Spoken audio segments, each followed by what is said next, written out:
Bharatiya Janata party शासित केंद्र सरकार दिल्ली में राष्ट्रपति शासन लगाने की तैयारी कर रही है। पहले दिल्ली के सीएम केजरीवाल जेल गए, फिर दिल्ली के एक बड़े वजीर ने ओहदे और पार्टी छोड़ दी। मैं इस पार्टी, इस सरकार और अपने मंत्री पद से इस्तीफा दे रहा हूं, क्योंकि मैं इन भ्रष्ट आचरणों में अपना नाम नहीं जुड़वाना चाहता। और अब आप कह रही है कि बीजेपी दिल्ली में सद्र राज लगाने वाली है। भारतीय जनता पार्टी शासित केंद्र सरकार दिल्ली में राष्ट्रपति शासन लगाने वाली है। मतलब आम आदमी पार्टी पर एक के बाद एक मुसीबत आती ही जा रही है। हालांकि दिल्ली हुकूमत की वजीर आतिशी ने सद्र राज के अंदेशे के पीछे जो वजह बताई है वो गले के नीचे उतरना थोड़ा मुश्किल नजर आ रहा है। दरअसल आतिशी ने सुबह सुबह प्रेस कॉन्फ्रेंस कर कहा कि दिल्ली हुकूमत के अफसर कोड ऑफ कंडक्ट का बहाना बनाकर मीटिंग में नहीं आ रहे हैं, साथ ही नए अफसरों की पोस्टिंग नहीं हो रही है। सीएम केजरीवाल के प्राइवेट सेक्रेटरी को बर्खास्त कर दिया गया है और इन्हीं सब वजहों की वजह से आतिशी ने सद्र राज लगाने की थ्योरी बता दी। आने वाले कुछ दिनों में केंद्र सरकार, भारतीय जनता पार्टी शासित केंद्र सरकार दिल्ली में राष्ट्रपति शासन लगाने वाली है। इसके कई संकेत पिछले कुछ दिनों से दिख रहे हैं। हम पिछले कई दिनों से देख रहे हैं कि दिल्ली में किसी भी अफसर की पोस्टिंग नहीं हो रही है।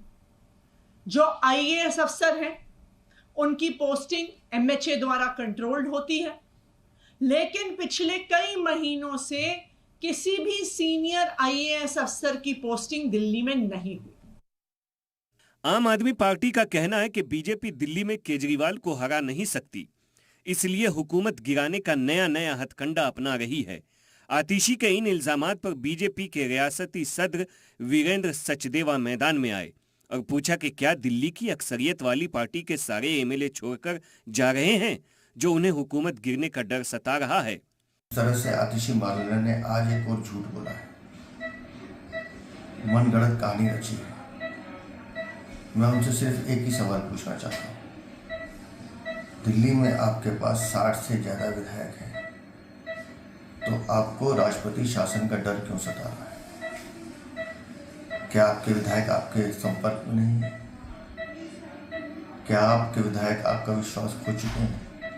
दरअसल 2 दिन पहले आम आदमी पार्टी के बड़े लीडर और दिल्ली हुकूमत के वजीर राजकुमार आनंद ने इस्तीफा दे दिया था। हालांकि मनी लॉन्ड्रिंग केस में फंसे राजकुमार आनंद ने इसके लिए अपनी ही पार्टी पर इल्जाम लगाए, मगर आम आदमी पार्टी ने राजकुमार के इस्तीफे के पीछे भी बीजेपी का हाथ बताया था।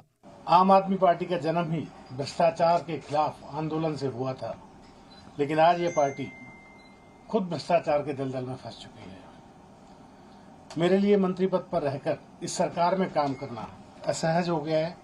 ईडी की कार्रवाई के पीछे, ईडी के छापे के पीछे, ईडी की जांच के पीछे सिर्फ और सिर्फ आम आदमी पार्टी को तोड़ने का मकसद है। हालांकि दिल्ली हुकूमत के दूसरे वजीर सौरभ भारद्वाज का राजधानी में आईनी बहरान और सद्र राज पर कुछ और ही कहना है। दिल्ली के अंदर भारतीय जनता पार्टी के लोग कह रहे हैं, अखबारों के अंदर लगातार ये बात छप रही है कि भारतीय जनता पार्टी की केंद्र सरकार दिल्ली में राष्ट्रपति शासन लगाने की तैयारी कर रही है। इससे साफ हो जाता है कि जो बार बार एमएचए को चिट्ठी लिखी जा रही है, मंत्री का इस्तीफा हो गया ईडी के डर के, तो कह रहे नहीं जी ये भी संवैधानिक संकट खड़ा हो जाएगा। ऐसे में सवाल यही है कि आम आदमी पार्टी के मन में चल क्या रहा है। आखिर दिल्ली में सद्र राज वाली साजिश का सच क्या है? आम आदमी पार्टी के इन इल्जामात का बुनियाद क्या है? क्या आम आदमी पार्टी के अंदर भगदड़ के हालात हैं और क्या सचमुच दिल्ली में सद्र राज की गुंजाइश है? ब्यूरो रिपोर्ट, सलाम टीवी।